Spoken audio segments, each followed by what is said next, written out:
예, 어떤 인생도 하나님의 계획 속에서 벗어난 인생은 없다라는 것을 우리가 다시 한번 또 확인을 하게 됩니다.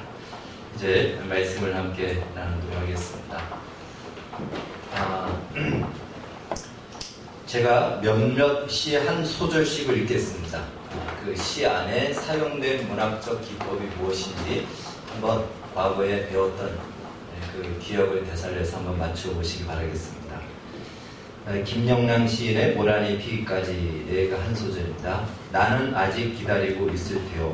찬란한 슬픔의 봄을, 또 유치한의 깃발, 이것은 소리 없는 아우성, 정호승의 이 봄길, 길이 끝나는 곳에 길이 있다. 또 조지현의 승무에 보면은 두 볼에 흐르는 빛이 정작으로 고와서 서러워라. 고온의 화살, 저 깜깜한 대낮 관역이 달렸다. 무슨 기법이 사용됐습니까? 남가정 원사님은 국어 선생님이라서 아실 텐데 강렬한 인상을 남기는 표현들이죠. 이런 경우를 보통 역설법을 많이 사용을 합니다.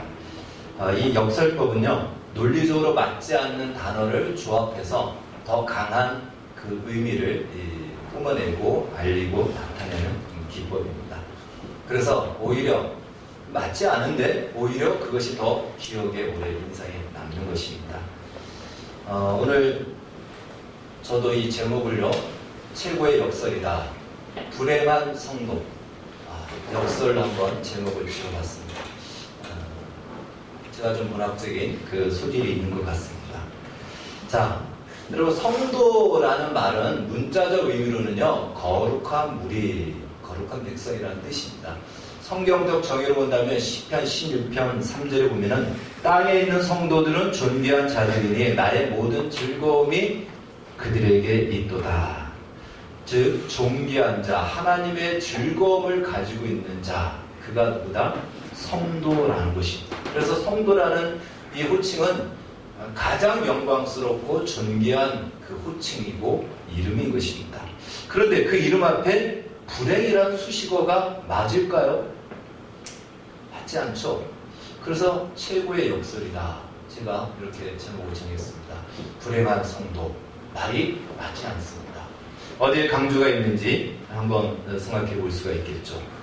과연 이 성도는 불행한 것일까? 아니면 성도라는 이름대로 존귀하고 영광스러운 것일까?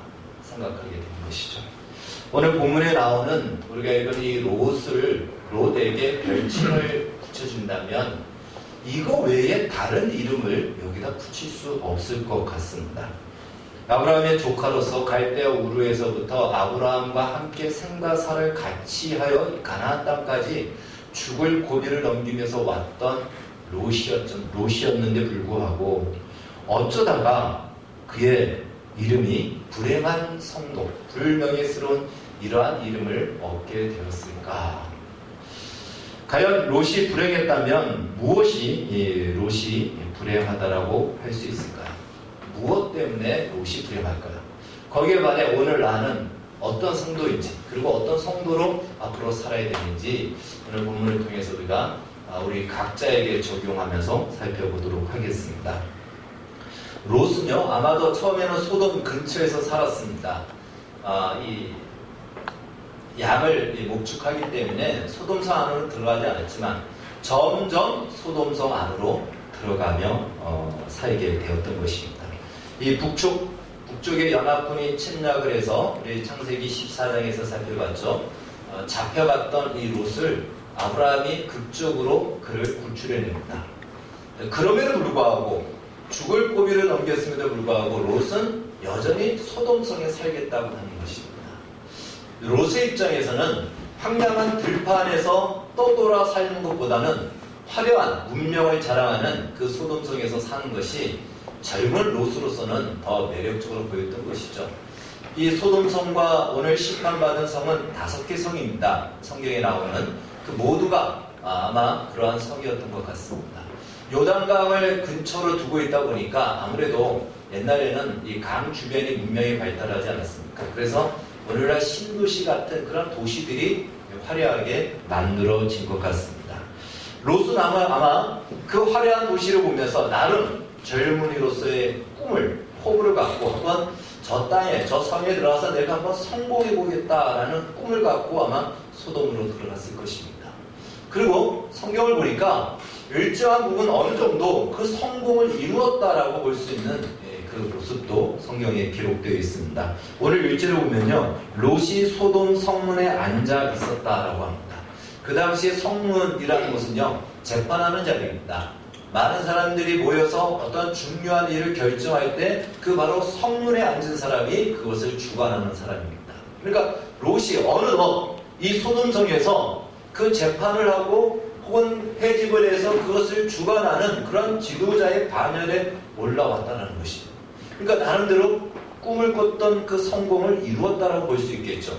롯이 이렇게 될 수 있었던 이유는 아마도 아브라함이 이 소돔 사람들을 다 구출해냈던 그 덕분으로 말미암아 아마 롯의 신분이 수직으로 상승되었다라고 아마 예측할 수 있습니다. 여하튼 롯은 소돔성에 꿈을 갖고 들어갔었고 그 꿈을 어느 정도는 이루었다. 오늘 그렇게 성경은 시작하고 있습니다. 문제는 이 소돔성이 어떤 곳이었는지를 살펴봐야 된다는 것입니다. 창세기 18장에서 하나님이 아브라함에게 이 소돔성이 어떤지를 기뜸해 줬죠. 이렇게 이야기하셨습니다. 바로 소돔의 부르짖음이 크고 그 죄악이 심히 무겁다. 18장 20절에서 말씀합니다. 두 가지를 말씀하셨는데 그 소돔의 부르짖음이 크고 죄악이 무겁다. 이 부르짖음이 크다라는 것은요, 바로 이 소돔성이 강자가 약자를 착취하는 성이었다는 것입니다. 지주가 소장농들을 착취하고 약탈을 하고 힘의 논리로 약자들을 무시하고 이러다 보니까 그 약자들의 고통의 부르짖음이 컸던 것입니다. 야고보서에 보면은 그러한 내용들이 또 나옵니다. 그래서 혹자는 어떤 사람은 소돔성이 이것 때문에 멸망을 당했다라고 하는데 이것도 있지만 그 뒤에 나오는 그 죄악의 무거움, 바로 그것이 결정적인 원인이 되는 것입니다. 그 결정적인 이 원인, 두 번째인 바로 그 죄악의 무거움, 이것이 무엇인가? 그것이 우리가 알고 있는 바로 성적 타락인 것입니다. 자, 창세기 18장에서 아브라함을 찾아온 천사 셋 중에서 한 분은 바로 구약에 나타난 예수 그리스도라고 했습니다. 그분은 이제 거기에 계셨고 두 천사는 소돔성으로 들어갑니다. 오늘 19장 1절은 그렇게 소개합니다. 두 천사가 소돔으로 들어오니까 소돔 성문에 앉아있던 롯이 그들을 보고 맞이합니다. 그러면서 우리 집에 들어와서 쉬고 가라고 그들을 아주 영접을 하려고 하죠. 그때 이 두 천사가 아니다, 우리는 이 거리에서 지날 것이다, 이 밤에 거리에서 격려할 것이다. 다른 말로 아마 그 소돔이 얼마나 타락했는지 직접 보고 싶어서 아마 소돔 밤거리가 이태원 밤거리인지 한번 보려고 아마 밤에 격려를 하겠다라고 하는 겁니다. 근데 롯이 간청을 합니다. 제발 들어와서 쉬십시오. 그래서 그 말을 듣고 두 천사가 이 롯의 집 안으로 들어갑니다. 롯은 음식을 하고 씻을 물을 주고 그들하고 같이 식탁을 나누면서 이야기를 하고 있었습니다. 아마 소돔 성에 대한 이야기를 하지 않았을까 그런 생각이 듭니다. 자, 그리고 이 당시에 구약에 나타난 천사들의 대부분의 모습은요, 사람의 모습으로 나타날 때는 남자의 모습으로 나타납니다. 천사는 여자의 모습으로 나타나는 경우는 잘 없습니다. 남자의 모습으로 나타납니다. 우리가 천사하면 대부분 여자의 모습을 그리는데 성경에는 남자의 모습으로 나타나는 것이 일반적입니다. 그런데 이제 한참 이야기를 무르익고 잠을 자기 직전인데 밖에서 웅성웅성하는 소리가 들립니다. 사람들이 몰려와서 문을 쿵쿵쿵쿵 두드립니다. 롯이 문 밖으로 나가니 마을 사람들이 모여 있습니다. 그런데 오늘 성경을 보니까 이렇게 성경은 묘사하고 있습니다. 노소를 막론하고 원근 각지에서 모였다. 그 젊은 사람, 나이 든 사람, 막론하고 남자들이 다 모인 거예요. 다 모여서 이 롯의 문을, 이 집의 문을 쿵쿵쿵쿵 두드리면서 하는 말이, 오늘 밤에 너희 집에 들어온 두 남자가 있지 않냐? 그들을 이끌어내라라고 이렇게 롯에게 강력하게 요청을 합니다. 그러면서 이들이 말하기를 우리가 그들을 상관하리라 이런 말을 합니다. 이 상관한다라는 말이 히브리어로 여기서 야다라는 말로 쓰여집니다. 이 야다라는 것은 안다. 내가 안다라는 이러한 뜻인데요. 이 안다라는 말이 히브리어는 여러 가지가 있는데 그 중에 이 야다라는 말은 남녀가 동침하여 남자가 비로소 여자를 알고 여자가 남자를 안다라고 할 때 이 야다라는 말을 씁니다. 그러니까 이것은 다른 말로 우리가 그 사람들과 무슨 안면을 트고 인사하기 위해서 하는 것이 아니고 그들과의 동침을 하겠다라는 것이에요. 성관계를 하겠다라는 것입니다. 그것도 두 사람을 수많은 사람들이 하겠다라는 것은 융가를 하겠다라는 것이고 그리고 남자들이 몰려왔기 때문에 이들은 동성애를 하겠다라는 것입니다. 요즘 말로 집단 동성애 성폭행을 하겠다라는 것입니다. 그리고 그 사람들이 나이 든 사람이나 젊은 사람이나 다 모였다. 그래서 그 죄악이 무겁다라는 것입니다. 이 동성애로 가득 찬 죄악을 말합니다. 훗날 로마 시대에 동성애자를 소돔이라고 부릅니다. 이 소돔에서 나온 소돔입니다. 자, 그런데 이 소돔의 본래 의미는요, 단순한 동성애가 아니고 이것은 어떤 이성애의 변태적인 성행위, 나아가서는 짐승과의 수간까지도 한꺼번에 일컫는 말입니다. 지금 독일어와 노르웨이어의 소돔이는 수간만을 의미한다고 합니다. 그러니까 짐승과의 성관계를 말합니다. 그러니까 이 성적인 타락이 소돔의 성적인 타락은 바로 이러한 성적인 타락을 총칭해서 말해주는 것이죠. 베드로후서 2장 6절에서는 이 롯과 소돔 성에 대해서 이렇게 이야기합니다. 소돔과 고모라 성을 멸망하기로 정하여 제가 되게 하사 후세에 경건하지 아니할 자들에게 본을 삼으셨으며 무법한 자들의 음란한 행실을 말미암아 고통당하는 의로운 롯을 건졌으니 이는 이 의인이 그들 중에 과연 날마다 저 불법한 행실을 보고 들음으로 그 의로운 심령이 상함이라. 그러니까 겉으로 볼 때는 화려한 문명이고 또 매력적인 어떤 도시의 모습이었지만 결국 그 안은 성적 타락으로 가득 찼던 것입니다. 현대의학에서 동성애는요, 성중독으로 분류를 합니다. 중독이 되어버리면은 수치심을 잃어버립니다. 그것밖에 보이지 않기 때문에. 수치심을 잃어버린다는 것은 더 이상 도덕과 윤리의 관념이 무너진다는 것입니다. 없다는 것입니다. 그러니까 소돔은 물질적 문명은 했을지 몰라도 정상적인 사람이 살기에는 너무 고통스러운, 비정상적으로 생각해야지만 살 수 있는 그러한 세상이었다는 것입니다. 여러분, 수치심을 잃어버렸으니 어디든지 마음이 일어나고 마음이 맞으면은 어느 골목에서든지 동성애를 하는 것입니다. 지금도 그렇습니다.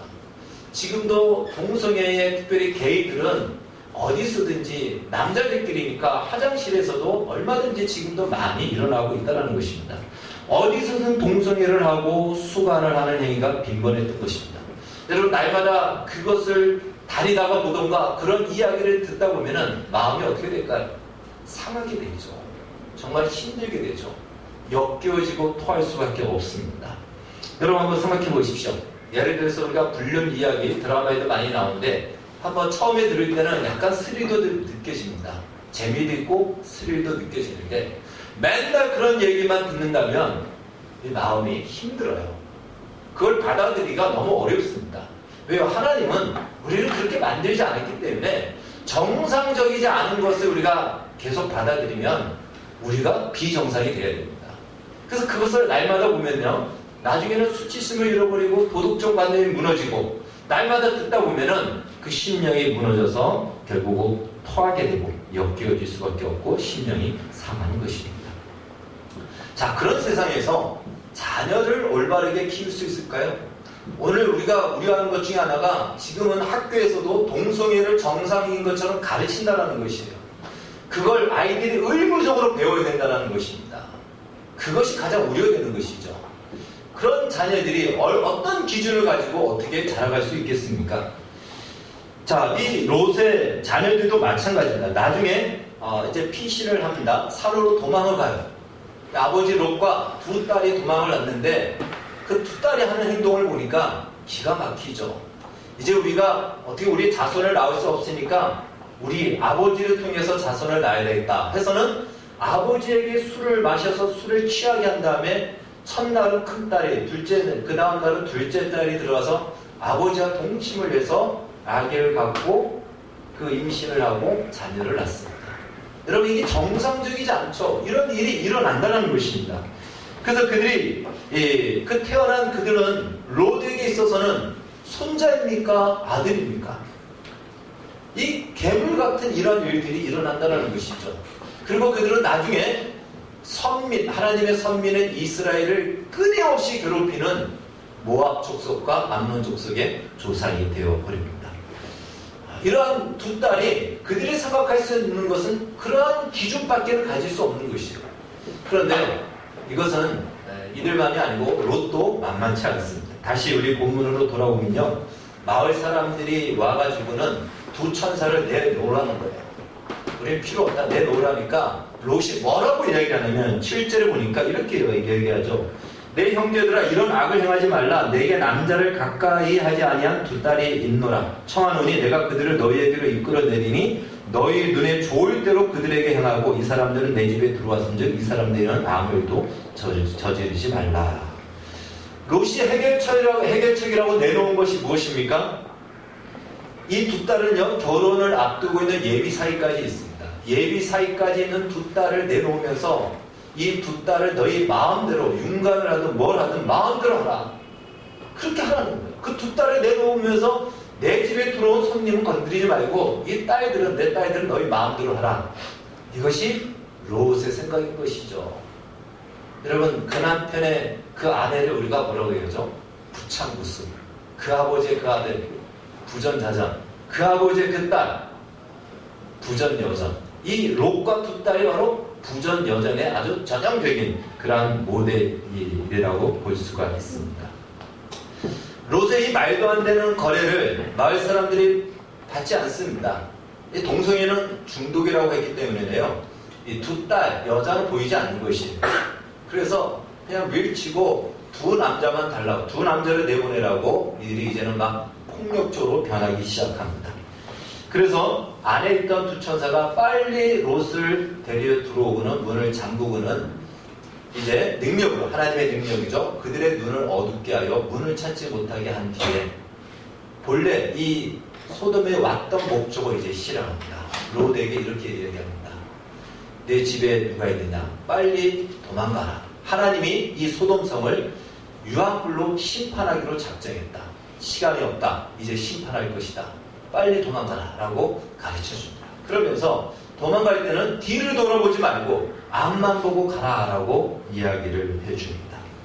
롯이 자기의 가족들을 급히 모읍니다. 예비 사이까지 모아놓고는 똑같이 천사가 한 말을 똑같이 듣고 이야기를 합니다. 하나님이 이 성을 심판할 것이니까 우리 빨리 도망가야 된다 라고 이야기하자 그 예비 사이 두 사람이 뭐라고 얘기하냐면 그 장인이 될 롯의 말을 농담으로 여기면서 실실 웃으면서 말도 안 되는 말 하지 마십시오 라고 하는 것입니다. 그동안 롯은요, 이 소돔성 안에서 지도자로 나름대로 스스로 자부했습니다. 그러나 조금 있으면 장인이 될 이 롯임에도 불구하고 그 예비 사이 이들조차 롯의 말을 농담으로 여긴다는 것은 롯의 영향력이 얼마나 약한가. 스스로 지도자 성공했다라고 했지만 그것은 겉으로 보여진 것 뿐이었지, 롯은 자기 가족에조차 아무런 영향력을 발휘하지 못하는 그러한 성도의 모습이었다는 것입니다. 속빈 광전과 같았던 것이죠. 결국 롯과 두 딸과 아내, 이 네 사람만이 지금 소돔성을 빠져나갑니다. 빠져나가다가 롯의 아내가, 아마 롯의 아내가 이 소돔 여자였는지 모르겠습니다. 무슨 미련이 있었는지 몰라도 뒤를 쳐다봅니다. 결국 오늘 성경은 얘기합니다. 우리가 보는 이유를 보면 그는 뒤를 쳐다보므로 소금 기둥이 되었다. 도망간 사람은 누구죠? 롯과 두 딸 빼먹는 것입니다. 하나님이 이 놀라운 기회를 줬음에도 불구하고 롯이 겨우 자기 두 딸과 자기만이 그 성에서 벗어난 것입니다. 그리고 나중에는 그 두 딸도 정말 경악할 노릇을 하는 그 결과, 그것이 오늘 롯의 인생 극전일 것입니다. 자, 롯의 인생이 이렇게 끝나게 되었는데 그럼 무엇이 문제일까요? 또 롯의 불행은 무엇일까요? 무엇이 롯을 불행하다라고 이렇게 말할 수 있을까요? 애초의 문제는요, 롯이 만국의 영광을 꿈꾸었기 때문에 그렇습니다. 여러분, 이것은 참 오늘 우리에게도 굉장히 강력한 도전을 주고 있습니다. 마태복음 4장에는 40일간 금식 기도를 마치신 예수님이 마귀로부터 3가지 시험을 받습니다. 첫 번째 시험은 인간은 무엇으로 사는가? 두 번째 시험은 인간은 어떻게 살아가야 되는가? 세 번째 시험은 인간은 무슨 목적으로 살아야 되는가? 인생의 목적이 무엇인가? 이 세 번째 시험까지 받습니다. 자, 마귀가 예수님을 높은 산으로 데리고 가서는 천하 만국의 영광을 보여줍니다. 그 만국의 영광이 무엇일까요? 그 만국의 영광 안에 들어가 있는 내용이 무엇이냐면요, 성공, 명예, 재물, 자아실현, 권력, 인기, 소위 오늘날 대부분의 사람들이 꿈꾸고 추구하며 목적으로 사는 것들입니다. 이것이 만국의 영광입니다. 마귀가 이렇게 얘기하죠. 나에게만 절만하면 이 모든 영광을 너에게 주겠다라고 얘기합니다. 절을 한다는 말, 이걸 그렇게 심각하게 듣지 마십시오. 마귀가 이렇게 시험하는 것입니다. 너는 무엇을 위해서 사느냐? 내 인생의 목적이 무엇이냐? 너 혹시 세상에서 성공하는 것이 내 목적이 아니냐? 세상에서 인정받고 내 꿈을 펼치는 것 아니니? 뭐든지 할 수 있는 엉망진창자가 되는 거, 너 그것이 너의 꿈 아니니? 너 그걸 위해서 살아가지 않니? 내가 그걸 줄게. 이게 마귀가 하는 시험이에요. 나에게 절을 하라. 이 말은 별도로 듣지 마십시오. 그것이 너의 인생의 목적으로 삼으라. 이것이 마귀의 시험인 것입니다. 그때 예수님이 그 마귀의 시험을 이기셨죠. 아니야, 나는 이걸 위해서 이 땅에 온 것이 아니야. 다만 하나님을 경배하는 것, 그것이 내 인생의 목적이야. 이 시험을 이긴 것입니다. 그러나 롯은 보기 좋게 이 시험에 넘어간 것입니다. 그래서 평생토록 만국의 영광을 쫓아간 것이에요. 그 영광, 소돔성에서 성공하고 명예를 누리고 권력을 갖고 나름대로 거기서 인정받는, 그것이 이 롯의 꿈이었던 것입니다. 심지어 자기 딸이 불행해질지라도 자기의 명예만을 지키겠다라는 것입니다. 여러분, 고대에 손님들을 푸대접하던가 손님들에게 해를 주면은 그거는 가장 치욕스러운 불명이에요. 그러니까 내게 온 손님은 정말 내 명예를 위해서라도 지켜야 되는 거예요. 그러나 자기 딸은 불행해질지라도 소돔과 같은 인생을 살지라도 상관없다. 그러니까 끝까지 그는 자기의 명예를 위해서 자기의 마지막 남아있는 한 방울의 기회조차도 그냥 그 소돔을 위해서 다 쏟아부은 것입니다. 그 결과는 어떻게 되었습니까? 나중에 하나님이 유황불로 이 성을 심판했죠. 지금도 그 흔적들은 많이 남아있습니다. 소돔, 고모라, 그 다음에 아드마, 그 다음에 스보임, 소알, 이 5개 사해 근처로 해서 쭉 5개의 성이 지금도 그런 심판의 흔적이 남아 있습니다. 결국은 다 꿈꾸고 일구었던 모든 것이 하루아침에 잿더미가 되어버렸습니다. 하나도 없이 다 잃어버렸습니다. 남은 것이 없습니다. 뿐만 아니라 이제 롯에 남아있는 그 두 딸을 통해서 나온 자손들은 대대로 하나님의 선민을 괴롭히는 원수의 가문에, 그 반열에 들어서게 된 것입니다.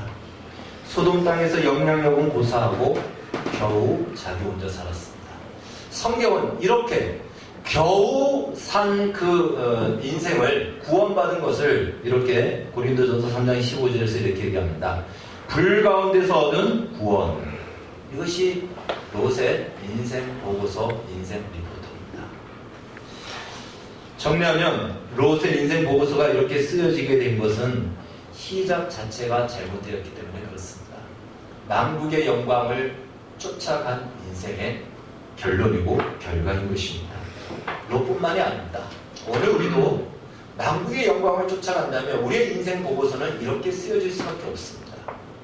남는 것이 하나도 없이, 아무것도 남은 것이 없이 그냥 인생 리포터가 이것으로 끝, 이렇게 겨우 자기의 구원을 이루는 것으로 부끄러운 구원, 불 가운데서 받은 구원으로 인생이 끝날 것입니다.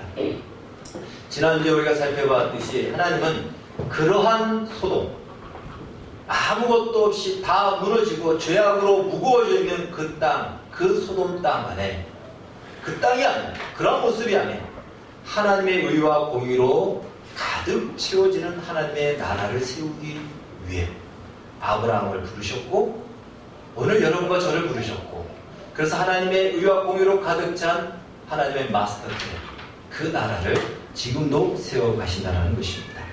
자, 그렇다면 이제 롯이 불행한 이유가 무엇일까? 이 부분도 우리가 심각하게 생각해야 됩니다. 여러분, 불행한 성도라는 이 이름에 걸맞는 롯의 실체는 무엇이냐 이거죠. 그가 쌓아놓았던 거 다 잃어버렸기 때문일까요? 물론 다 잃어버리면 불행할 수 있겠죠. 아무것도 남은 것이 없다 보니까. 그러나 잃어버렸어도 다시 시작하면 됩니다. 그런데 진짜 불행한 것은요, 그에게는 하나님 나라에서 영원히 기억되고 자랑할 만한 전리품이 하나도 없다라는 것이며, 두 번째는 그 전리품을 얻을 수 있는 남은 인생의 시간이 없다는 것입니다. 그것이 불행한 것입니다. 여러분, 롯이 망해서 불행한 것이 아니라는 것입니다. 어쩌면 지금도 대부분의 크리스찬들이 이 없어질 망국의 영광을 위해서 쫓아가는지 모릅니다. 필요 없다는 것이 아니에요. 그것이 인생의 최선 목적으로 삼을 때 말하는 것입니다. 과정으로서는 얼마든지 그런 것들이 우리에게 주어져야 되고 있어야 됩니다. 그런데 그것을 전부로 여기고 살아간다면 그것이 없어지는 날 나의 인생도 없어져 버린다는 것입니다. 오늘 말씀이 우리에게 가르쳐 주는 것이 무엇일까요? 가지고 있다가 한순간에 다 잃어버리니까 곱고 짧게 화끈하게 있는 것 가지고 살라는 것일까? 아니면 세상 영광 따라가다가 한순간에 망할 수 있다는 것을 인식하고 살라는 것일까? 그런 것도 교훈이 될 수 있습니다. 그러나 제가 오늘 말씀드리고 싶은 것은 그것이 아닙니다. 롯은 하나님을 위해 믿음으로 살아갔던 삶의 흔적을, 그 삶의 흔적으로 남는 전리품이 하나도 없다는 것입니다. 여러분, 전리품이라는 것은요, 전쟁에서 승리의 상징인 것입니다. 내가 이기면 적군에 가지고 있는 것을 취하는 것, 이것이 전리품입니다. 이 전리품은 승리의 상징이고, 이 전리품을 얻기 위해서는요, 반드시 싸움의 현장으로 나가야 됩니다. 싸움이 없는 전리품은 도둑질이에요. 그런 것은 소용이 없습니다. 싸워서 취한 것, 싸워서 얻어낸 것, 이것만이 전리품인 것입니다. 그 전리품이 하나도 없다는 것입니다. 우리 인간은 시공의 지배를 받죠.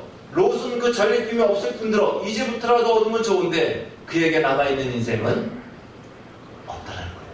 남아있는 시간의 인생이 없습니다. 이제 두 딸 통해서 낳은 아들인지 손자인지 모를 그들에게 아버지 역할을 해줘야 되고 그들에게 할아버지 역할을 해줘야 되는 인생으로 그의 인생은 끝나게 된다는 것입니다. 그래서 그런 모든 기회를 잃어버렸습니다. 진짜 불행한 것은 바로 이것이라는 것입니다. 그가 윤리적으로 깨끗하게 살았느냐 혹은 그렇지 않게 살았느냐, 이것은 두 번째라는 것입니다. 여러분, 우리에게도 마찬가지입니다. 우리가 윤리적으로 깨끗하게 살았느냐 도덕적으로 깨끗하게 살았느냐는 두 번째입니다. 믿음으로 살 수 있는 기회가 주어졌다면 지금까지는 어떻게 살았든 상관이 없습니다. 이제부터 이 믿음으로 싸워 전리품을 얻어내는 인생으로 살아가면 됩니다. 그것이 하나라도 있으면 정말 감사하고 영광스러운 것이죠. 그 전리품이 과연 나에게 있는가?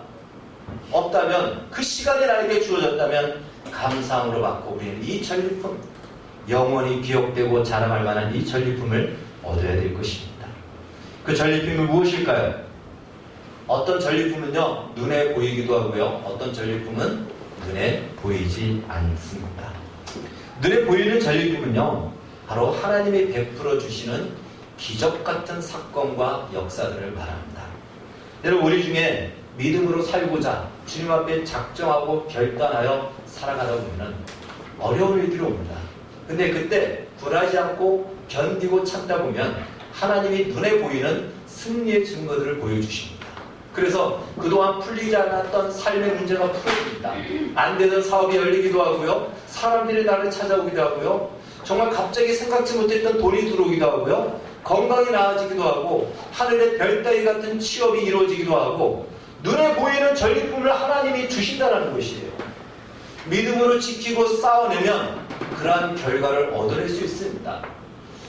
저는 여러분들의 인생 속에 이런 전리품들을 많이 경험하고 체험하기를 축복합니다.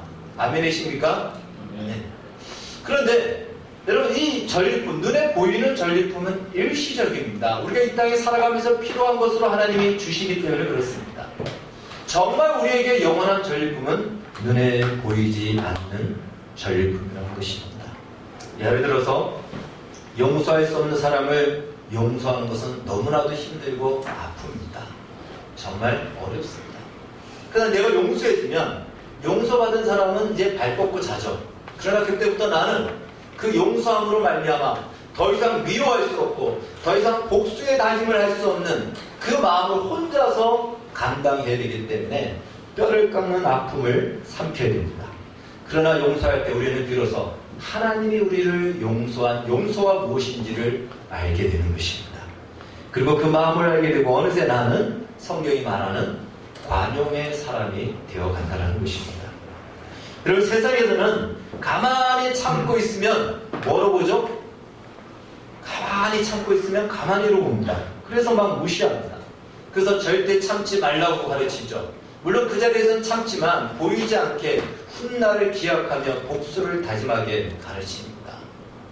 근데 우리 하나님의 사람들은 성경이 그렇게 말하고 있지 않다 보니까 사람은 언제나 오래 참고 온유하며 시기하지 않으며 자랑도 교만도 아니하며 이런 말씀들, 이런 말씀 때문에 정말 이렇게 나도 악으로 반응하고 싶지만 몸부림치며 기도하며 그 무시와 멸시를 참아내며 하나님 앞에 믿음으로 견뎌낼 때 비로소 우리는 진정한 사랑이 무엇인지를 알게 되고 그 사랑이 어느새 나의 성품이 되어간다는 것입니다. 세상에서는요, 내 마음대로, 내 생각대로, 나의 꿈대로 그걸 이루고 사는 것이 성공이요, 멋진 인생이라고 이야기합니다. 잘못됐다는 얘기 아니에요. 그러나 우리는 그 소중한 인생의 시간을 나 하고 싶은 대로 살지 않고 끊임없이 하나님이 나를 통해서 이루고 싶은 것이 무엇인가 그것을 위해서 끊임없이 묻고 자신의 인생을 내어드리고 그걸 위해서 순종하며 지켜갈 때 우리는 비로소 믿음이 무엇인지를 배우게 되고 알게 된다는 것입니다. 여러분, 그래서 이런 결론이 나올 수 있겠죠. 예레미야 9장 24절 자랑하는 자는 이것으로 자랑할지니 곧 영철하여 나를 아는 것과 나 여호와는 사랑과 정의와 공의를 땅에 행하는 자인줄 깨닫는 것이라. 나는 이 일을 기뻐하노라. 여호와의 말씀이니라. 이것이 바로 하나님 나라의 전리품인 것입니다. 하나님의 모습이 우리 안에 심겨지는 것, 이것이 하나님 나라의 전리품이에요. 영원히 기억되고 영원히 자랑할 전리품인 것입니다. 여러분, 어떤 전리품을 가지고 있습니까? 롯이 불행한 것은요, 롯이 망해서가 아닙니다. 인생을 헛살았다. 왜 헛살았죠? 무엇 때문에 헛살았죠? 우리는 헛살고 있지 않을까요? 돌아봐야 됩니다. 내 안에 하나님이 인정해 줄 만한 전리품이 있는가? 그 전리품이 없다면 우리의 인생 보고서도 롯의 인생 보고서와 다를 바가 없을 것입니다. 여러분, 천국에 가서는요, 얻을 전리품이 없습니다. 전리품은 원래 전쟁을 통해서만 얻기 때문에 천국에서는 싸울 전쟁이 없죠. 이 땅에서만 얻을 수 있는 기회인 것입니다. 우리의 남은 생애가, 지금까지는 어떠할지 몰라도 우리의 남은 생애가 소돔 같은 이 세상에서, 그 소돔 같은 세상에서 전리품을 얻을 수 있는 기회를 하나님이 주셨어요. 의와 공의로 가득 찬 하나님 나라를 세우는 그 일에 우리의 인생이 다 쓰여지고 또한 통로가 되어서 하나님의 나라로 가득 찬, 그래서 그 전리품으로 많아지고 꽉꽉 채워지는 복된 그리고 진정한 성공하는 인생이 되어지기를 주의 이름으로 축원합니다. 기도하겠습니다. 하나님 아버지, 감사합니다. 롯의 인생 보고서를 보면서 참 롯이 불행한 성도였구나라는 것을 알지만 우리도 같은 길을 갖고 있지 않는지 돌아봅니다. 우리에게 남아있는, 우리가 가지고 있는 하나님 나라에서 자랑할 만한 전리품이 무엇이 있는지, 보이는 전리품, 보이지 않는 전리품, 하나님 이것이 없다면 우리도 다를 바가 없을 것입니다. 하나님이 우리에게 시간의 기회를 주셨습니다. 우리의 남은 인생이 하나님이 주신 전리품으로 가득가득 채워지는 승리하고 성공하고 복된 인생들 다 되게 하여 주시옵소서. 예수님의 이름으로 기도하옵나이다. 아멘.